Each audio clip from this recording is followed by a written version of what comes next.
Good morning, everybody, and I'm delighted to be doing this, and thanks especially to everyone behind the scenes at the Ideas Network who have set up what I hope will be a fascinating day for everyone.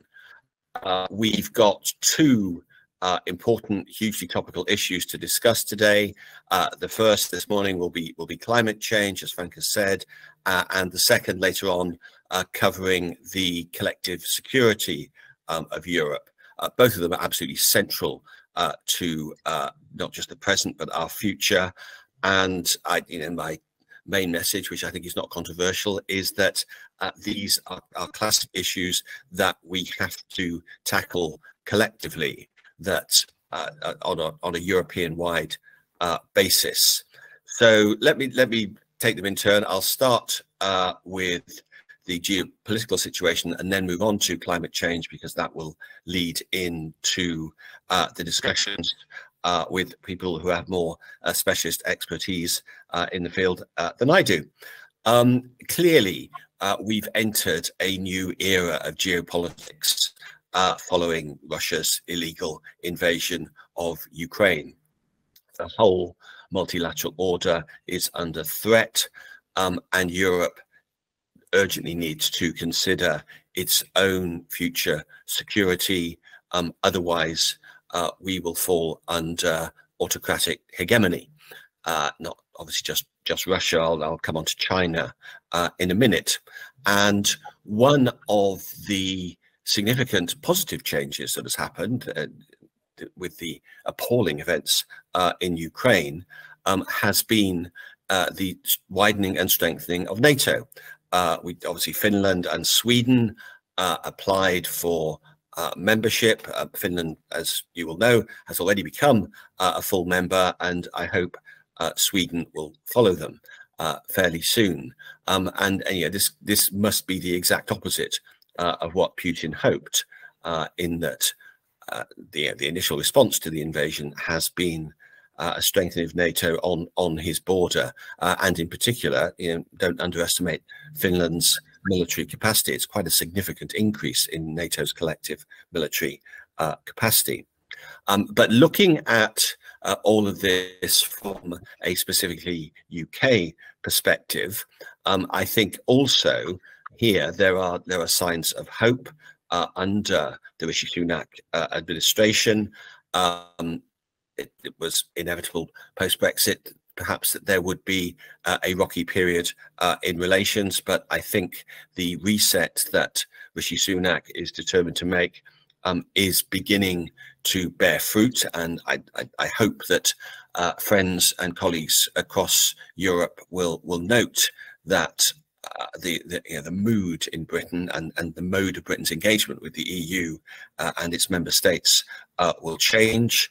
The first fruit of that on the domestic front has been the Windsor framework for the Northern Ireland situation, which will update and fix some of the problems of the Northern Ireland Protocol, which have been hanging over relations between Britain and the EU ever since Brexit. And in terms of UK-EU relations, I think the deal under the Windsor framework does mark a pivotal moment. It hasn't yet achieved the effect of restoring full democracy, the institutions in Northern Ireland. But on that, I mean, it is always perhaps foolish to be optimistic about Northern Ireland, but in as much as one can be, I am reasonably optimistic, talking to people on the ground there, that the security crisis that we're having just impels that. Clearly, despite Britain no longer being an EU member, we share the democratic, rules-based values that the EU has as a collective and its member states have individually. And we now know that those principles, those values, are explicitly under threat. And so defending them is an existential task for all of us. So it's been very good to see what has been quite a large degree of collective solidarity in Europe in condemning Russia's invasion and the vast amount of support given in military and humanitarian aid, and also the coordinated sanctions. Here in the UK, we now have 170,000 Ukrainians resettled through our various schemes, and this has not been a top-down operation. It's clear that the British people themselves are very happy to be very generous-minded about this. And at the, as it were, the hard end of the scale, we see military assistance not just from the traditional NATO powers, but we've seen Poland and Slovakia donate fighter jets. And I think this is a sign, again, that this is European solidarity at its best.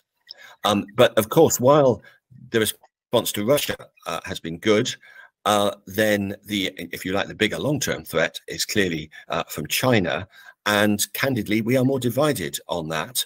I was, how can I put this politely, not impressed by President Macron's approach to China, going there and stating that Europe should avoid being America's follower on the prospect of China invading Taiwan.